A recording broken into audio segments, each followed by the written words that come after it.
So I don't know if you guys saw, but there is quite a significant American investment near the border with Hungary. It's a pretty big electronics plant that was destroyed in a Russian missile strike right on the border with Hungary. Hundreds of workers were able to get out and find shelter right before the two missiles struck because they were given some warning in advance by authorities. But as you can see, the factory itself was left smoldering. Of course, much of the equipment and the building itself destroyed. And this was quite a significant American investment in the country. Now, the reason that this is significant is one of the bases of Trump's early proposals for Ukrainian security guarantees when Zelensky was in the Oval Office saying, hey, look, we can talk all we want with the Russians, but at the end of the day, they don't really respect these types of agreements. I'm going to need, like, security guarantees are important, XYZ. One of the responses to that was, well, look, we're going to invest money in Ukraine. And since we're going to invest money in Ukraine, the Russians, fearing the United States, would not bomb our investments. Now, mind you, during this negotiation process, the Boeing offices in Kiev, of course, an American aerospace company, was blown up. There are many other examples of this. This is just the latest example. But this is the only other proposal that has been put forward besides a more traditional, secure security guarantee that would be based in force, like Article 5, or some type of mutual defense pact, or something that would say, hey, if you are attacked, we will come to your security assistance.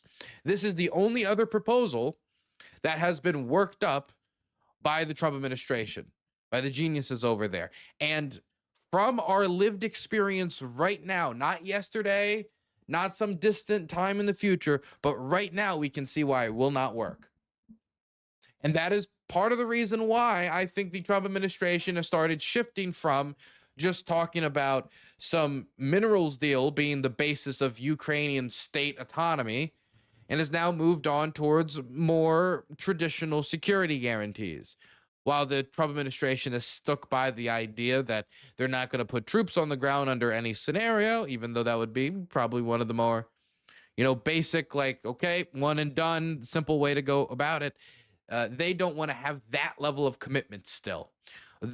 I've heard some rumors of people considering Air Force deterrence, something along the lines of, if you get invaded, we will send our Air Force to support. But right now, that's nothing more than rumor. Right now, it seems to be more focused again on the Europeans taking the lion's share of the security burden when it comes to their forces on the ground, while the United States plays some other supporting role.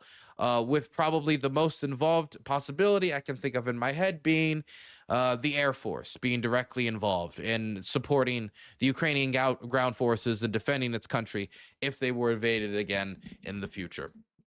So right now, the exact dimensions of that security guarantee is being negotiated, while the Trump administration is continuing to push for a trilateral meeting on the basis of the bilateral meeting that happened in Alaska between Zelensky, Trump, and Putin, that they can all come together and they can negotiate some sort of settlement, and then they would have a security basis by which that settlement could survive.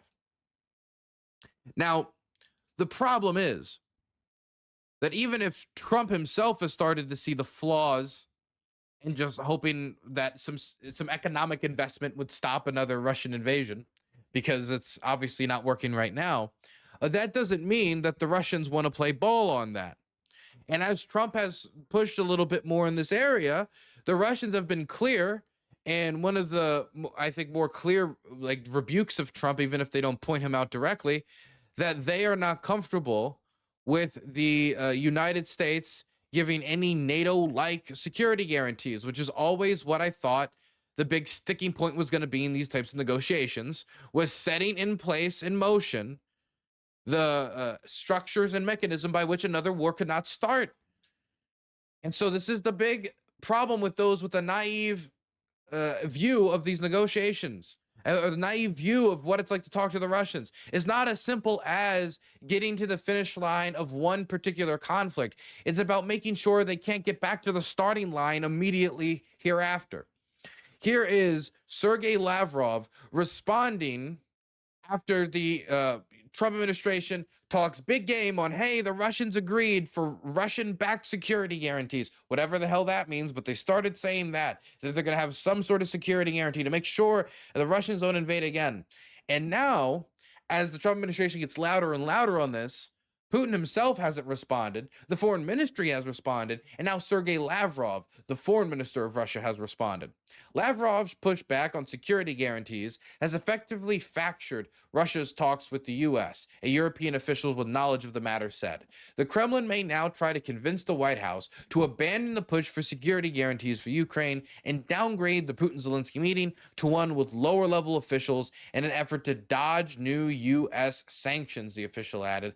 Mind you, so this is both them trying to avoid structures to stop a new war, and this is also them trying to dodge the high-level meeting between Zelensky and Putin that Trump has been trying to push since he walked into the White House, which Zelensky agreed to in Istanbul when they called Putin's bluff. And since then, Trump has demanded again and again and again. He demanded it first for Alaska. Then his White House secretary talked a big game about maybe he will be, maybe he won't be. And then he said he will be in the next one. And what was it immediately when Trump said, hey, you know what? It's going to be the next one. We're going to all meet together. What did Putin say? Yeah, maybe in Moscow. Immediately aiming the meeting towards a location that was doomed to fail because Zelensky is not going to go to the capital of a country that has tried to assassinate him more than a dozen times. You're not going to expect the president of North Korea to go down to Seoul for peace talks. You're going to expect both parties to go to somewhere, a third party like Oman, in order to have a conversation.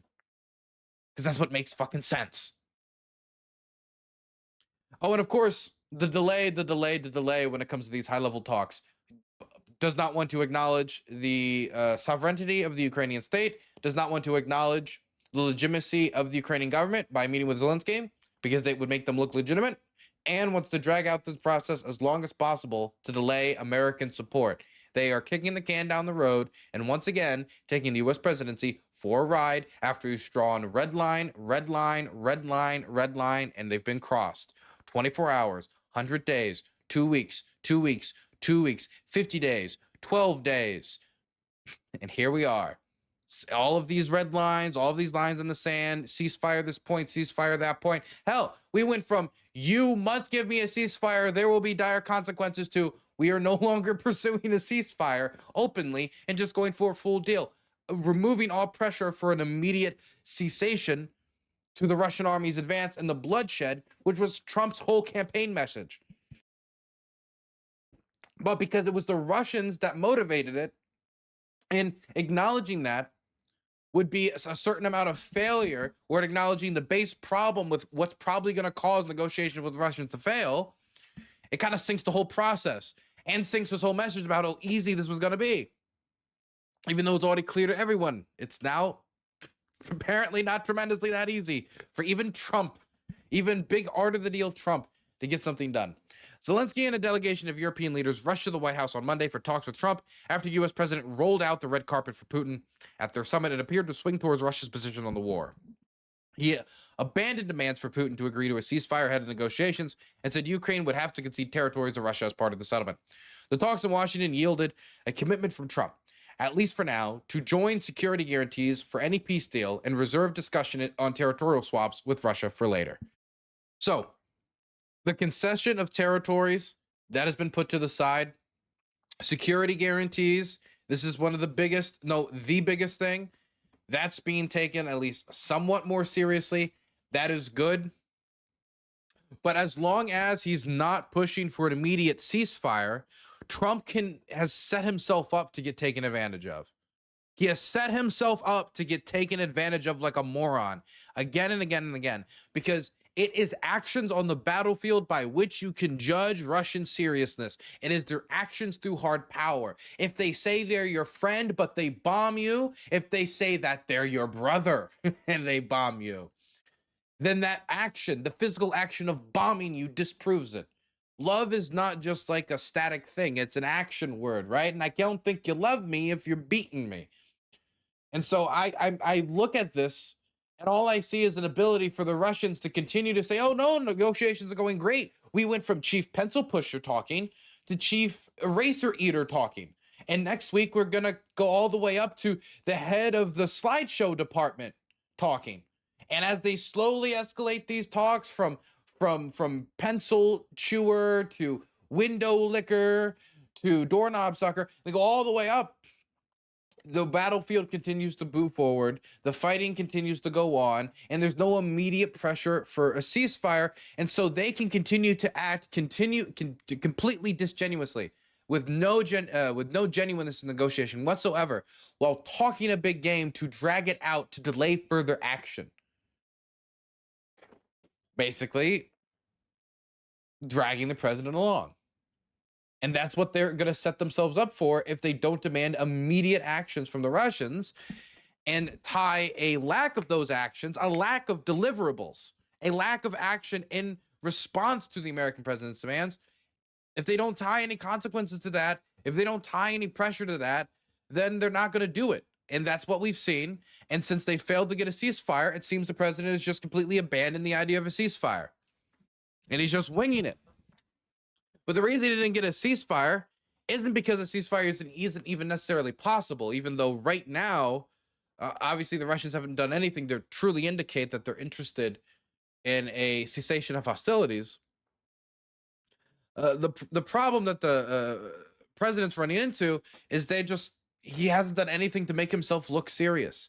And if he doesn't take actions to make them feel pressure, then they were never going to succeed. So instead of abandoning the effort for a ceasefire, he should have done things that made it so a ceasefire was preferable to the Russians by doing things like, I don't know, hey, if the Russians are advancing, make it harder to advance. Assist them with more ammunition, assist them X, Y, and Z. There's $3.8 billion in drawdown authority just sitting there, previously approved by Congress, just sitting there waiting, begging to be sent over to the Ukrainians, doing nothing. And he hasn't sent it. So, like, if you want them to make security guarantees a priority, if you want them to have to take it seriously, you're going to have to act seriously. You're going to have to make them think that you care enough to do something. Because right now, the Russians think that the administration cares enough to talk, but not do much else. By the way, did you see how Trump responded to a U.S. factory getting hit in Ukraine? This is why, right here, they wanted the minerals deal to be the only security guarantee. Because if it's the minerals deal that's the only security guarantee, and then some factory gets hit or something gets hit related to it, this is the response you can have on TV about it. So that was very nice that it was sent to me. Okay? Mr. President. Yes. On that subject, have you talked to Vladimir Putin about the fact that yesterday a big U.S. factory was hit in a Russian airstrike in Ukraine? What's your reaction to I that? told him I'm not happy about it, and I'm not happy about anything having to do with that war. I settled 7 wars, and actually, if you think about pre-wars, add 3 more, so it would be 10. I thought this would be in the middle of the pack in terms of difficulty. No, I'm not happy about anything about that war. Nothing. Not happy at all. We'll see what happens. I think over the next 2 weeks, we're going to find out which way it's going to go. Always over the next 2 weeks. It's always over the next 2 weeks. Is it ever not 2 weeks? Can it ever be 3 weeks? We're back to 2 weeks. We're back to 2 weeks again. This is our 4th 2-week period, isn't it? This is our 4th 2-week period. We need a scoreboard. I shit you not. We need a scoreboard for this. We need some sort of scoreboard for 2-week periods. My goodness. 2 weeks. 2 more weeks, guys. Come on. Just one more time. I'll use one more time. Never again.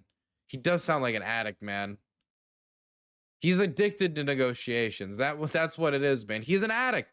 It's using total addict language. Just two more weeks. I mean, look, come on. Did you see us walk down the carpet that time, man? I mean, like, come on. We were so close. I could feel the peace. Oh, the peace was coming on. Oh, I swear to God, if you just give me 2 more weeks, I could get you I could get you peace. I swear. Oh, I feel it coming. I swear to God, it's right around. It's right around the corner. Okay.